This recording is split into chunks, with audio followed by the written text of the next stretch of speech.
but more important to us, he's an FNC contributor. Good to see you, sir. Great to see you. Great conversation. Who gets the bow on what's going on in the markets?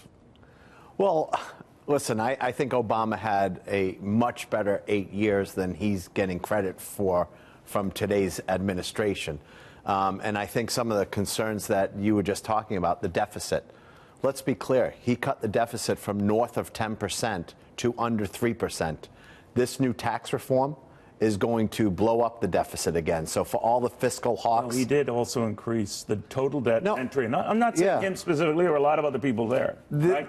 There's no question that if we separate debt and deficit, I'm just talking deficit. GDP. Now on the debt side, listen, paid for 2 wars, got us out of a recession. But there's no question that people should be concerned about the debt. But it must chafe at President Obama, right? He sees this surge in the markets and all. But so let me ask you, do you think the markets would be doing what they're doing, the economy growing at a 3% plus clip, if President Obama were in a 9th year, for example, in office right now? I'm not going to predict what would have happened, but I certainly think you cannot take away what President Trump has done with consumer confidence, his approach to regulation. There's a lot of things I don't agree with him on. Sure. But I also would be nervous to all people in the marketplace. The market does not necessarily dictate where the economy is. That's a very good point. And you're a very straight shooter. I commend you. You and I have talked. Yeah. Under 50% of the country is in the stock market. Right. Let's look at today's economic numbers, jobs report. Wages were not good. Right. They're up 2.5%. I agree. No, for 10 straight years. Do you think, and I know you're not a fan of this particular tax side, but do you think there's a possibility that that wages will grow now? There'll be a little bit more flexibility built into what bosses can do for their workers, and maybe not right away, given a tax cut, will do for their workers? Here's my biggest concern, and we've spoken about a lot the last nth years.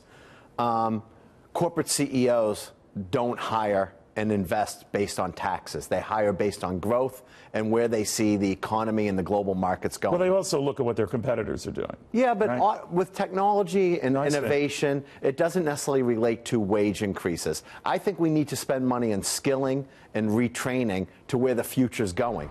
Not to worry, because... Who represents that view the best of the Democrats? You've seen right now who might be harboring White House thoughts.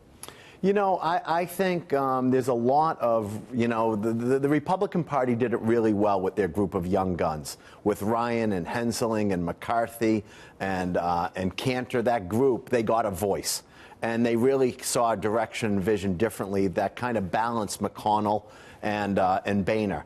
I would say the Democrats equally have that type of group with Tim Ryan and Seth Moulton and Joe Kennedy and Hakeem Jeffries. And I think we need to do a better job making sure we find that balance. But they're not in the top of the party. They're not where. I mean, it's the cocoon club in the party, right? Yeah, it's hard for me to say that. And by the way, the closer I get to cocoon, the more I support cocoons. But you know what I'm saying? Like, that's what's necessary to change. Like, Democrats are getting very cocky right now.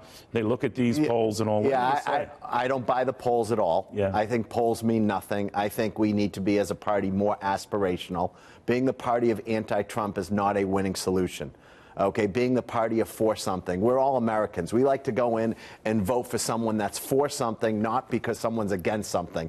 In the rain, people aren't going to the voting booth if it's raining, if they're just against something. Yeah. But if they're for something, they'll be voting. So I think that we have to change our narrative. I think we have to be, as a Democratic Party, a pro-growth party. We can't be, one of these that just look at the entitlement side. Real quickly, Bitcoin. You're a market. Yeah, Einstein. so I was on Fox a couple days ago. Listen, I was 8 months ago, not a believer.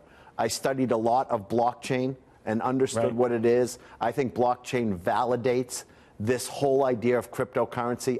There is an alternative. There's an alternative, and two things, not to belabor the point. Two things. One, not whether Bitcoin is going to go up or down. I think actually it has a better chance of going higher than lower over the next years. But it is an asset class. And cryptocurrency is an asset class. And I would say post-Equifax, there are more and more people getting more comfortable with looking at this in an asset class, and they're nervous about But getting as a tool to buy and as a sell tool to things? buy and sell. We're working Interesting. our companies right now. We're selling one of our companies to a cryptocurrency company to be a commerce platform. We're in the midst Really? of that now because we think a lot of the millennials don't want to give their private information. And trust me, I say this lightly.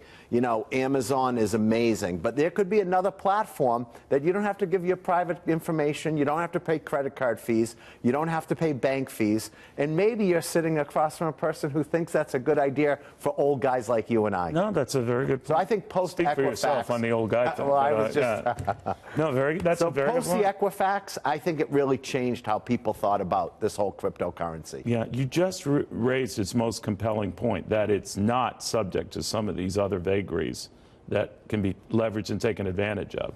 I think a lot of wealthy people are going to Yeah. say, this is an interesting asset class for me to play in. But so is the mob. The Yeah, mob's well, doing I don't. that too. I'd like to say the wealthy people I'm around isn't playing on that side. And I'm not saying I know about the mob. I just I'm read, not- I listen. read these stories. You All right, know, I mean, you Robert. know. Thank you very much. Very, Great very seeing good you. seeing you.